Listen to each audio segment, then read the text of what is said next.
আউযু বিল্লাহি মিনাশ শাইতানির রাজিম বিসমিল্লাহির রহমানির রহিম। ভাই দুরূদ পড়ি মন থেকে। নাহমাদুহু ওয়া নুসাল্লি আলা রাসূলিহিল কারীম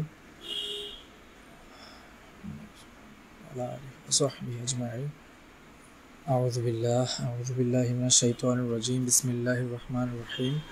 রব্বি জিদনি ইলমান রব্বি ইশরাহ লি সাদরি ওয়া ইয়াসসির লি আমরি ওয়াহলুল উকদাতাম মিন লিসানি ইয়াফকাহু কওলি। আমিন ইয়া রাব্বাল আলামিন। ওয়ালাইকুম আসসালাম ওয়া রাহমাতুল্লাহ। ভাই কি অবস্থা? এটা কোথায় রাখবো?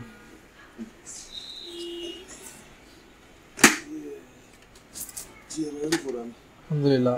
ভাই গতদিন আমরা যে আলোচনাটা করছিলাম যে রাসূলুল্লাহ সাল্লাল্লাহু আলাইহি ওয়াসাল্লাম হিরা গুহাতে আছেন, জিবরাইল আলাইহিস সালাম আসছে, ওনাকে চাপ দিছে এবং বলছে ইকরা, পড়ো। তো এইটুকু নিয়ে আমরা আলোচনা শেষ করছি এবং ওখান থেকে আমরা কিছু কাজ নিয়েছিলাম। নাজমুল ভাই তো ছিলেন ওদিন, কিছু কাজ নিয়েছিলাম। কাজগুলো কি কি ছিল মনে আছে? করলে মনে থাকবে, নিলে মনে থাকবে না, অনেক কষ্ট করতে হবে। মুরাগাবাদে চলে গেছে নাসিম ভাই, মুরাগাবাদে চলে গেছে।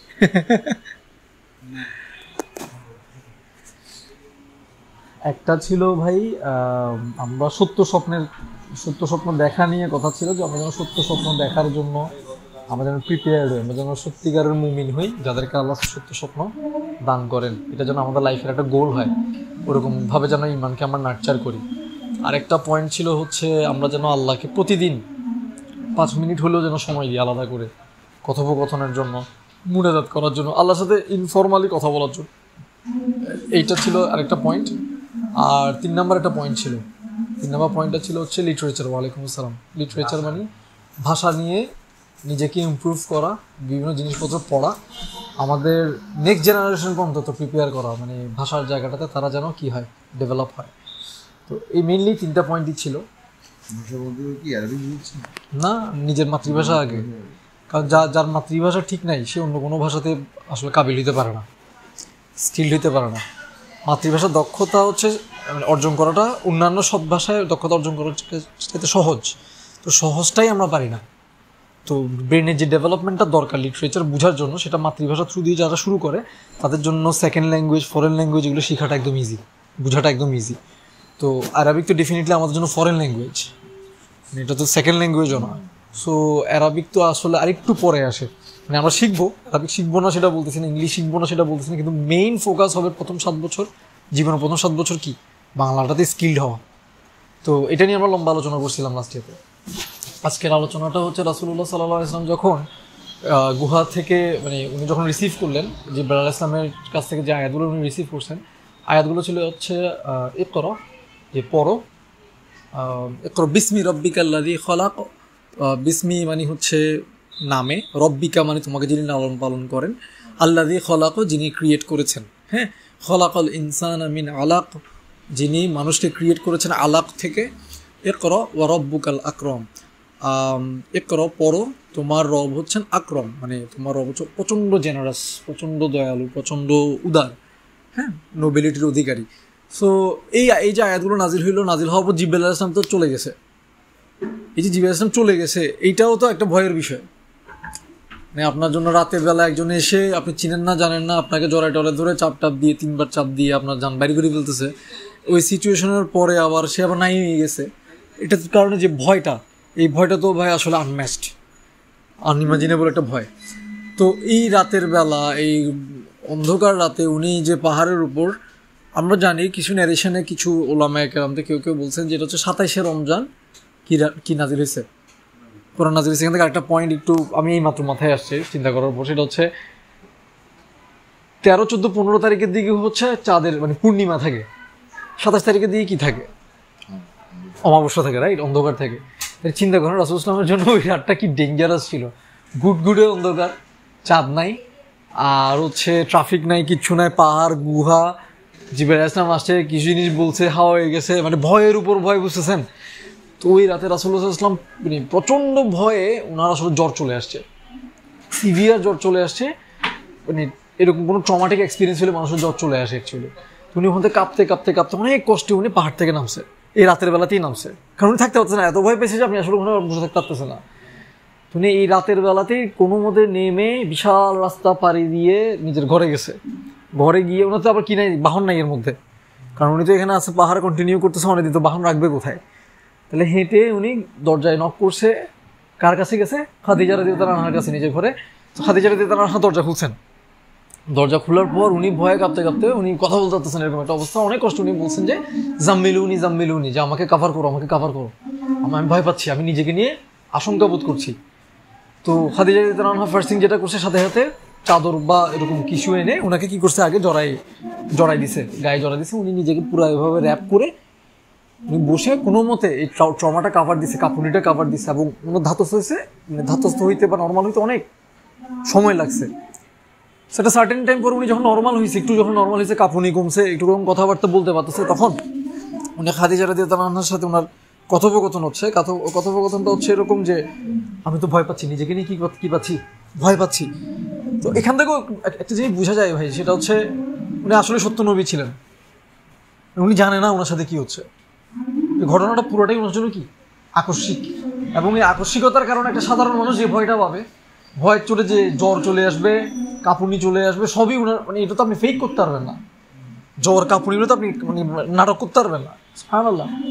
সো আমি নিজেকে নিয়ে ভয় পাচ্ছি। তখন খাদিজা রাদিয়াল্লাহু আনহা একটা কথা বলছে, এই কথাটাই হচ্ছে আমাদের আজকের পয়েন্ট। খাদিজা রাদিয়াল্লাহু আনহা ওনাকে অভয় দিচ্ছে। উনি বলতেছে, কথাটা একটু খেয়াল করেন, আমাদের আজকের কাজের পয়েন্ট বলি বা বুঝার পয়েন্ট বলি বা নেওয়ার জন্য যে পয়েন্টটা বলি, বা আমরা প্যারেন্টিং এর জন্য পয়েন্টগুলো অ্যাপ্লাই করবো বলি, নিজের লাইফে যেগুলো অ্যাপ্লাই করবো, এটা হচ্ছে এই বাক্যটা, এই কথাগুলো। খাদিজা রাদিয়াল্লাহু আনহা ওনাকে সান্ত্বনা দিচ্ছে, অভয় দিচ্ছে, বলতেছে আল্লাহর কসম।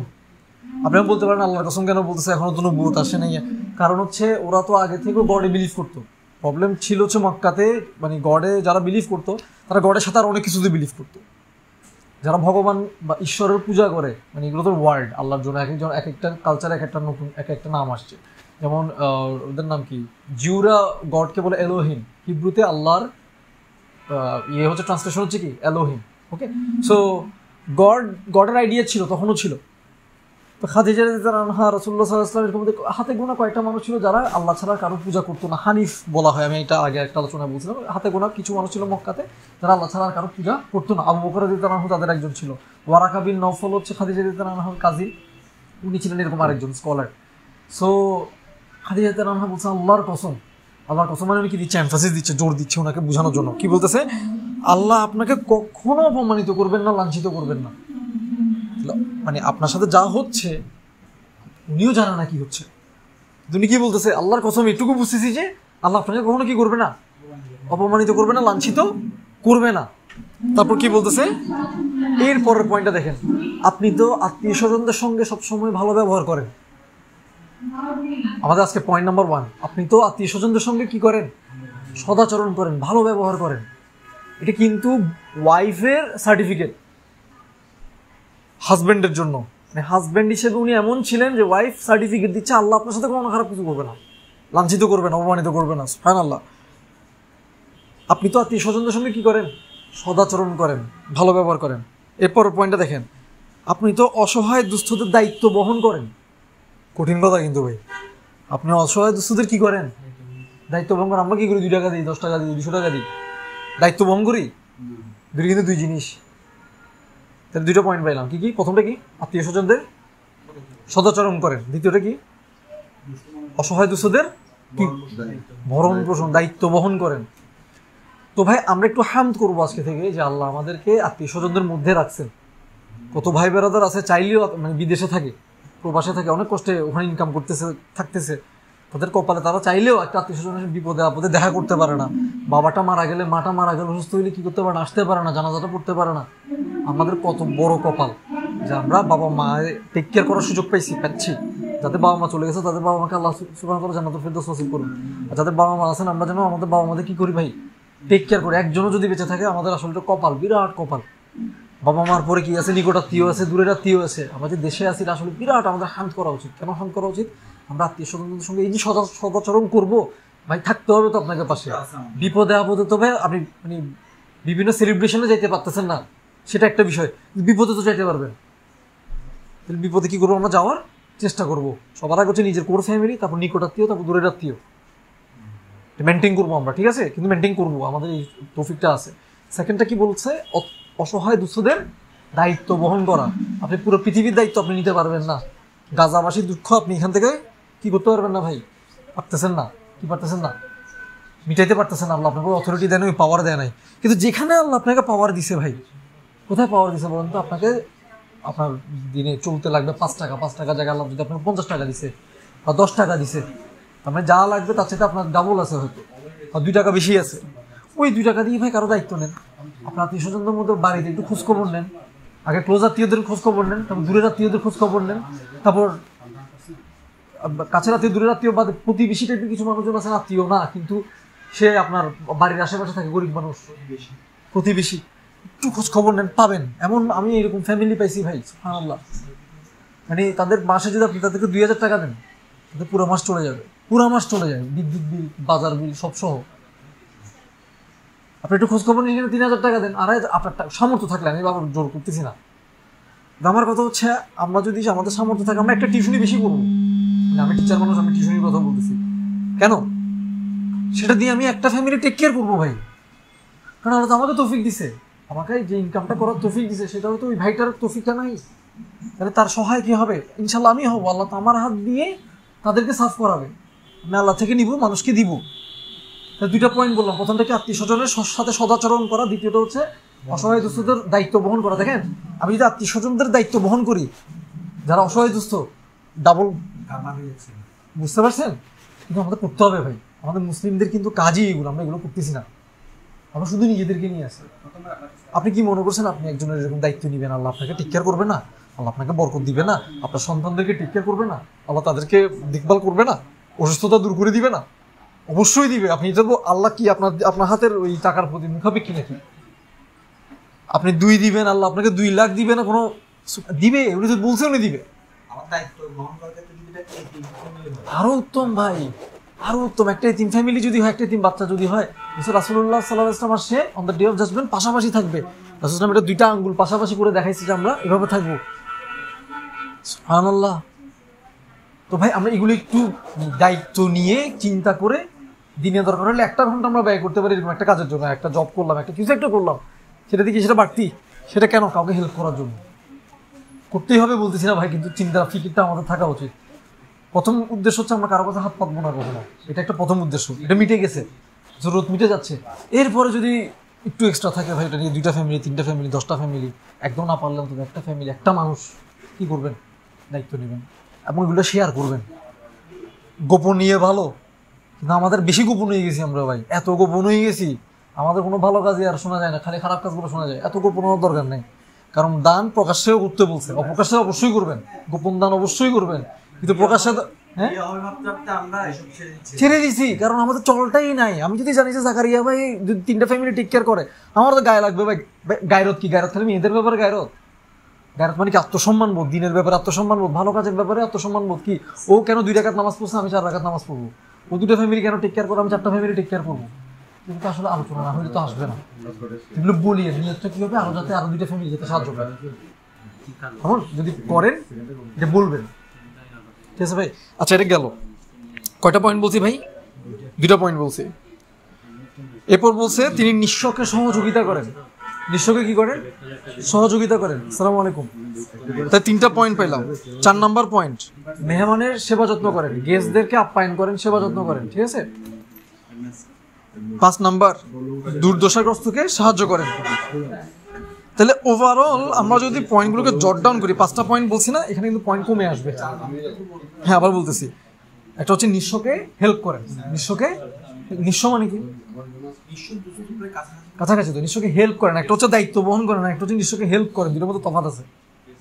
নিঃস্বকে হেল্প করেন মানে কি? নিঃস্ব মানে কি? কিছু নাই, সহায়তা দরকার। নিঃস্ব মানে যারা আসলে কিছু নাই, আর সে হেল্প চাচ্ছে, তার হেল্প দরকার, চাচ্ছে না, আপনি জানেন যে তার হেল্প দরকার, আপনি তাকে হেল্প করবেন। হ্যাঁ, ভিক্ষা চাচ্ছে, ভিক্ষাটা নিয়ে আসতেছি বস, আসতেছি। তাহলে নিঃস্বকে তিনি কি করেন? সহযোগিতা করেন। তারপর 4 নম্বর হচ্ছে মেহমানের সেবা যত্ন করেন। তাহলে আপনার বাসায় গেস্ট আসলে আপনি আপ্যায়ন করবেন, সেবা করবেন। সেবা তফাৎ আছে, এটা হচ্ছে জাস্ট 3 বেলা খাওয়া দাওয়া, আর এটা হচ্ছে কি সেবা যত্ন করা। আমি সেবা যত্ন করতে পারি না, এটা আমার একটা ফল্ট, পারি না, আমার আওয়াজই বের হয় না। মানে এটা হচ্ছে আমি ইন্ট্রোভার্ট টাইপের মানুষ, তো আমি কি বলবো আমার বুঝে আসে না, কি লাগবে এটা দিই, এটা হ্যাঁ কথা বলা, জেস্টার আর কি হ্যাঁ, রাইট ওটা ফিল করানো, রাইট এটা ফিল করানো। আমার এটা হয়ই না, অনাকাঙ্ক্ষিত না, হ্যাঁ he is happy, he wants to do more for me, something like that, এই জেস্টারটা। তো এটা আমার জন্য খুব ডিফিকাল্ট। আমি যদি একটু এক লাইন করে আমার মনে হয় যে আল্লাহ আমাকে অনেক রিওয়ার্ড দিবে, বাট আমি পারি না, আমার একদমই পারি না, আমার থ্যাঙ্কসটাও বাইরে না মুখ দিয়ে, এত কঠিন অবস্থা। তো আল্লাহ আমাকে ঠিক করে দিন, এটা আমার ঠিক করতে হবে, এটা কিন্তু আমি কি দিচ্ছি না, জাস্টিফাই করতেছি না, এটা আমার ঠিক করতে হবে। আমি ইন্ট্রোভার্ট হয়ে যাই হই, আল্লাহ দিনের মধ্যে যা রাখছে, আমি যদি কষ্ট করে ওটা করি, আমার ডেফিনেটলি আমার রিওয়ার্ড বেশি হবে ইনশাআল্লাহ। কিন্তু আমার করতে হবে, কেন এটা রাসূলুল্লাহ সাল্লাল্লাহু আলাইহি ওয়াসাল্লাম করতেন, আমি ওনার মতো হইতে চাই, আমার এটা ঠিক করতে হবে। তাহলে মেহমানের সেবা যত্ন করা। লাস্ট পয়েন্ট হচ্ছে দুর্দশাগ্রস্তকে সাহায্য করা। দুর্দশাগ্রস্ত মানে সে বিপদে আছে, দুর্দশার মধ্যে আছে, তাদেরকে হেল্প করে। দেখেন দুইটা কিন্তু 2 পয়েন্ট, একটা হচ্ছে নিঃস্বকে সাহায্য করেন, কিন্তু কি যার কিছু নাই, মনে করেন মিসকিন মানে কি সে ভিক্ষা করে না, কিন্তু সে নিঃস্ব অবস্থা, আপনি জানেন, আপনার পরিচিত, আপনি তাকে, সে চায় না, সে খুঁজতেছে না, হাত পাততেছে না, কিন্তু আপনি তো জানেন তার অবস্থা খারাপ, আপনি নিজে থেকে গিয়ে তাকে কি করবেন, হেল্প করবেন, এটা রাখেন। সে দেখবেন নিতে যাচ্ছে না, কারণ তার আত্মসম্মান বোধ আছে। আত্মসম্মান বোধওয়ালা মানুষ কখনো কারো কাছে ইভেন ধারের জন্য কি করে না, হাত পাতে না। তাহলে আপনি তাদেরকে খুঁজে বের করে কি করবেন, হেল্প করার চেষ্টা করবেন হেল্প। সে নিতে চাইবে না, দিবে না, রাখো গিফট বলেন না, সাদাকা দোয়া করিও না, তো কারণ তার আত্মসম্মান বোধ আপনি কি দিতে পারবেন না, কষ্ট দিতে পারবেন না। দেন হোয়াট, মেহমানের সেবা যত করা। লাস্ট হচ্ছে দুর্দশা, যে বিপদে আপদ আছে তাকে সাহায্য করা, মানে তাকে বিপদ থেকে তুলে আনা। পয়েন্টগুলো কিন্তু আলাদা, একটু সাটলভাবে আলাদা। দুর্দশা মানে কি, সে একটা কোনো একটা বড় ট্রিটমেন্টের জন্য তার সেটা বিপদের মধ্যে আছে, তার কোনো ফ্যামিলির বড় ট্রিটমেন্ট চলতেছে, বা তার বিশাল লোন হয়ে গেছে। আমাদের গোল কী হবে, সেটা খুঁজে বের করে তাকে, যদি আমার সামর্থ্য থাকে, হেল্প করা। তার 1 লাখ টাকা লোন আছে, আমার তো ভাই 1 লাখ টাকা নেই, আমার কাছে 1000 টাকা আছে, আমি 1000 টাকা দিব, আমি 1% তার দায়িত্ব নিলাম, তাই না? আমার 1 লাখ টাকা লোন আছে বা 10 লাখ টাকা লোন আছে, আমি 1000 টাকা দিলে কী হবে, মানে তুমি এটা দাও না, আমরা সবাই যদি 1000 করে দিতাম তো পুরো প্রবলেমই সলভ হয়ে যেত। প্রবলেম হচ্ছে কেউই চিন্তা করো না যে আমি অল্প করে হইলেও দিই না, তো কেউ দেয় না, কিছু হয়ও না। তো এখানে আরেকটা জিনিস একটু বলার আছে ভাই, আমাদের কারোর কি লোন যদি থাকে একটু রিমাইন্ডার দিবেন, সেটা হচ্ছে লোন রেখে আমরা যেন আরামায়েশ না করি। আমি IOU-তে একটা কোর্স করছিলাম, ওখানে খুব কঠিন বকা দিয়েছিল, বলছে আপনার লোন আছে, আপনার কীভাবে বাসায় সোফা থাকতে পারে, কীভাবে বাসায় টিভি থাকতে পারে, শোকেস থাকতে পারে, আপনার তো এগুলো জরুরত না, পরে আবার কিনিয়েন, কিন্তু এখন এগুলো বিক্রি করে হইলে আপনি লোন পরিশোধ করবেন। আপনার তো 10 মানে 1-2টা প্লাস্টিকের চেয়ার থাকলে হয়ে যায়, মানে উনি বলতেছে বেসিকে চলে আসে, কিন্তু লোন পরিশোধ না করে মরে যাবেন না, আপনি আগে লোনটা বিদায় করেন। তো আমাদের মানুষগুলো কিন্তু এরকম না, এই ভয়টা নাই। রাসূল সাল্লাল্লাহু আলাইহি ওয়াসাল্লাম একটা লোনওয়ালা ব্যক্তি, মানে সাহাবী মারা গেছে, উনি বলছেন মোর জানাজা পড়াবো না, কারণ লোন আছে। ডেঞ্জারাস কথা ভাই। রাসূল সাল্লাল্লাহু আলাইহি ওয়াসাল্লাম মুনাফিকের নামাজ পড়াইতে চাইছে, আব্দুল্লাহ বিন উবাই ছিল মুনাফিকদের সর্দার, উনি বলছেন আমি ওর জানাজা পড়াবো। সে রাসূলুল্লাহ সাল্লাল্লাহু আলাইহি সাল্লাম সাহাবীর মৃত্যুতে বলতেছে কি, ওর লোন রয়ে গেছে, তোমরা কেউ মানে জানাজা পড়াই দাও। কঠিন অবস্থা ভাই। আমরা, আল্লাহ আমাদের সবাইকে হেফাজত করুন, আমাকে হেফাজত করুন, আপনাদেরকে হেফাজত করুন, যাতে আমাদের কখনো কার কাছে লোন নিতে না হয়, এমন সিচুয়েশনে আল্লাহ না ফেলেন যাতে লোন নিতে হয়। পরে কে এসে জানি শোধ করে দিছে, কিন্তু পয়েন্ট তো আমাদের জন্য পয়েন্ট কোনটা, যে উনি এটাকে কি পরিমাণ, সুবহানাল্লাহ। সো আমি একটু কভার করি আজকে যে 5টা পয়েন্ট আমরা পাইছি। রাসূল সাল্লাল্লাহু আলাইহি ওয়াসাল্লামকে খাদিজা রাদিয়াল্লাহু আনহা সান্ত্বনা দিচ্ছেন যে আপনার সাথে খারাপ কিছু হবে না, আল্লাহ আপনাকে লাঞ্ছিত করবেন না, এরপর উনি 5টা পয়েন্ট বলছে কেন করবেন না। কারণ হচ্ছে আপনি আত্মীয় স্বজনদের সঙ্গে ভালো ব্যবহার করেন। নাম্বার 2, অসহায় দুস্থদের দায়িত্ব নিয়ে নেন, দায়িত্ব বহন করেন। নাম্বার 3, নিঃস্ব যে তাকে সহযোগিতা করেন। নাম্বার 4, মেহমানের টেক কেয়ার করেন, সেবা যত্ন করেন। নাম্বার 5, দুর্দশাগ্রস্তকে সাহায্য করেন। দেখেন ওনার যে ক্যারেক্টারগুলো ছিল সব মানুষ কেন্দ্রিক, মানুষের জন্য উনি প্রচণ্ড কল্যাণময় ছিল। তাহলে ভাই আমরা যাতে একটু কল্যাণময় হই, মানুষের জন্য একটু টেক কেয়ার করি, মানুষের দায়িত্ব নিয়ে ফেরি, যদি আমাদের সামর্থ্য থাকে 1000 টাকা 2000 টাকা হইলেও পার মান্থ দিই, সেটা একটা ইতিম হোক, একটা গরিব ফ্যামিলি হোক, মিসকিন হইলে মিসকিন মানে কি। দেখেন এখানে আরেকটা প্রশ্ন, ভিক্ষুকের কথা আপনি বলছেন, এটাতে আসি। আল্লাহ সুবহানাহু ওয়া তাআলা কোরআনে একটা আলোচনা করতেছেন যে তারা তোমাকে জিজ্ঞেস করে, আমরা একটা শেয়ার করবো, তারা তোমাদেরকে জিজ্ঞেস করে, আমার জাস্ট জিনিসটা মনে আছে, হ্যাঁ, জিজ্ঞেস করে যে কোথায় ব্যয় করবো, কেমনে ব্যয় করবো। তা আল্লাহ একটা লিস্ট দিছে কেমনে ব্যয় করবা, আমরা ওই লিস্টটা ফলো করি না। লিস্টটা শুরুই করছে বাবা মার জন্য ব্যয় করবা, তাহলে বাবা মার জন্য ব্যয় করো, কত বড় একটা ইবাদত। এরপর বলছি নিকটাত্মীয়দের জন্য ব্যয় করবা, বাবা মার জন্য টেক কেয়ার করার পরও আপনার এক্সট্রা রয়ে গেছে, সামর্থ্য আছে, কার জন্য ব্যয় করবেন এরপর, নিকটাত্মীয়, এটা আপনার ভাইয়ের ফ্যামিলি, বোনের ফ্যামিলি, মামা চাচা, ক্লোজ ফ্যামিলি মেম্বার যারা আছে এদের জন্য আপনি ব্যয় করবেন। আচ্ছা আপনার আরও আছে দূরের আত্মীয়দের জন্য ব্যয় করবেন, আরও আছে পরিচিত মিসকিন বা ইয়াতিমদের কথা, মিসকিনদের কথা আসছে, মানে কি আমি এখন সিরিয়াল উল্টাপাল্টা করছি, এই জায়গায় এসে আমার সিরিয়াল উল্টাপাল্টা হয়ে গেছে। ইয়াতিম মানে কি, যার বাবা মা নাই, টেক কেয়ার করার মতো কেউ না, তার জন্য ব্যয় করবেন। মিসকিন মানে কি, সে গরিব কিন্তু সে ভিক্ষা করে না, আত্মমর্যাদার কারণে ভিক্ষা করে না, কিন্তু আপনি জানেন তার অবস্থা ভালো না, তাকে ব্যয় করবেন।